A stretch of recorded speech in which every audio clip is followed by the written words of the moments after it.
¿Qué? Que les hagan algo. Ah, no, sí. Bueno, y por último, veamos los medicamentos modificadores de la actividad uterina.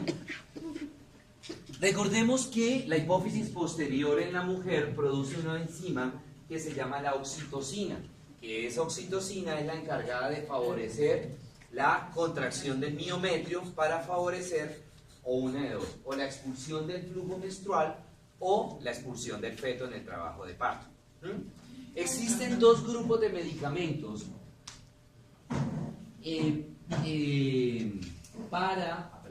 dos grupos de medicamentos para modificar la actividad uterina. Un primer grupo de medicamentos es para frenar o inhibir las contracciones uterinas. Y otro grupo de medicamentos es para estimular la aparición de contracciones uterinas. Hablemos del primer grupo, los medicamentos estimulantes de la actividad uterina, ¿sí? Que son principalmente está la oxitocina, oxitocina sintética, ¿cierto? Entonces, este grupo de medicamentos, ¿en qué los vamos a utilizar? En aquellas pacientes que, teniendo un embarazo a término, no tienen contracciones uterinas, ¿sí? O las contracciones uterinas son deficientes, no son buenas contracciones uterinas, y uno sabe que esa contracción uterina no va a ser lo suficientemente buena para favorecer la expulsión del feto, y que entonces ese niño de pronto no me puede hacer un sufrimiento fetal, ¿cierto? Y se puede morir el bebé, ¿correcto? O también lo puedo utilizar en aquellos casos en donde hay abortos retenidos, ya se murió el niño, y entonces para estimular la contracción uterina, para favorecer la expulsión del feto sin necesidad de tener que utilizar instrumental, entonces se utilizan estos medicamentos. Se estimula la contracción del útero y se puede producir la expulsión del feto muerto, del óvulo fetal, ¿cierto? Bueno, digamos que tenemos tres grupos de fármacos, pero realmente a nivel mundial y aquí en Colombia pues igualmente utilizamos la oxitocina. Ese es como el medicamento reina, por así decirlo, la oxitocina. En muy pocas ocasiones se utilizan las prostaglandinas y mucho menos los alcaloides ergóticos. Los alcaloides ergóticos fueron los primeros medicamentos que aparecieron como uteroestimuladores, pero porque no había más, no había oxitocina sintética, no había prostaglandina, y estoy hablando de hace como 200 años, ¿cierto? Muy bien, pero esta oxitocina también tiene sus efectos. O sea, para yo poder colocar la oxitocina, ¿cierto? En una mujer que tenga trabajo de parto, el trabajo de parto o las contracciones deben que tener unas condiciones específicas. Por ejemplo, que la mujer tenga mínimo 7 centímetros de dilatación y por lo menos un 50% de borramiento del cuello uterino. Con todo el debido respeto, el problema que hay con las parteras, que la paciente llega en 2-3 centímetros y le clavan pitocin, y ese útero empieza a contraerse así.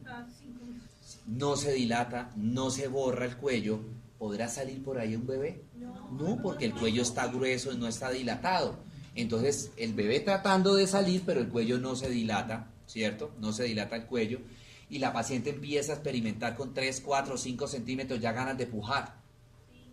¿Cómo le dice uno a esa paciente no puje? Aguántese. El pujo se viene porque se viene. Entonces me puede generar varias cosas. Primero, me puede generar edema de vulva. Y ahí sí, por ponerla María Ramos, la ponemos María la embarramos, ¿cierto? Cuello sin dilatar, sin borrar, y fuera de eso ahora agréguele edema. ¿Por dónde va a salir ese chino? ¿Cierto? La otra que puede traer es que el útero se empiece a contraer muy rápido y me genere una hipertonía del cuello, del cuello no, del útero, se aumente el tono muscular del útero. Y al aumentarse el tono muscular del útero, dependiendo de la dosis que se le haya administrado a la paciente, se puede romper el útero, se puede producir un estallido de útero. Y a uno le llegan pacientes así, con esos edemas de vulva, el chicharrón. Entonces ahí sí la partera, rápido, llévensela para el hospital. Y el chicharrón se lo mandan es a uno. Y lo más seguro, en la mayoría de los casos, se muere ese peladito. Y adivina quién van a demandar, ¿sí? Muy bien, ahora imagínense que tenga una ruptura uterina, un estallido de útero, imagínense ese peritoneo, ese hemoperitoneo, y pues rápidamente la paciente puede morir también, ¿verdad? Muy bien, tenemos ahora lo contrario, los uteroinhibidores. ¿sí?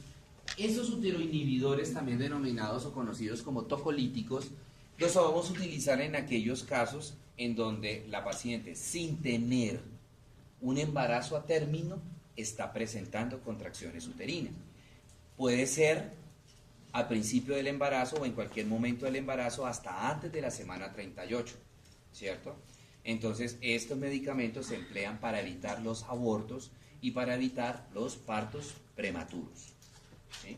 Entonces, la pacientica que con, por decir un ejemplo, 10 semanas, 20 semanas, 25 semanas, 32 semanas, empiezan a experimentar dolores bajitos, empiezan a experimentar contracciones, entonces van a acudir al médico, se les hace un tacto, se ve que hay actividad uterina, se ve que el cuello está ligeramente dilatado, entonces inmediatamente uno las pone en reposo y administra estos medicamentos para inhibir la contracción del útero y de esta manera tratar de que llevar el embarazo hasta finalizar, ¿cierto? Por lo menos llevarlo hasta la semana 38. Existen, digamos que dos moléculas importantes como uteroinhibidores que son los agonistas de los receptores alfa-2 adrenérgicos y el sulfato de magnesio. Estos no se usan. El sulfato de magnesio, se utiliza como uteroinhibidor, pero bajo una condición o un momento específico, y es que la paciente preeclámpica, ¿sí? Si la paciente tiene una preeclampsia, es decir, una hipertensión inducida por el embarazo, y tiene actividad uterina, entonces le pongo sulfato de magnesio. No le pongo el agonista alfa-2 adrenérgico, le pongo el sulfato de magnesio. Pero si la paciente no tiene preeclampsia y tiene actividad uterina, entonces utilizo los alfa-2 adrenérgicos.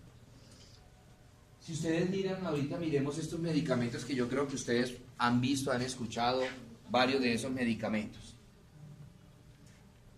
Léanlos. ¿Esos medicamentos los han escuchado en qué enfermedad? ¿En qué? En asma. En asma.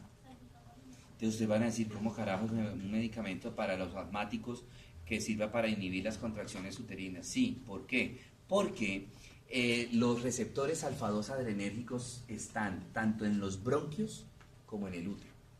Entonces, por eso sirve, ¿sí? Porque esos receptores alfa-2 adrenérgicos están en los bronquios y están en el útero. Entonces, por eso es que se utiliza este medicamento. ¿Listos? Bueno, muy bien. ¿Preguntas, dudas, inquietudes?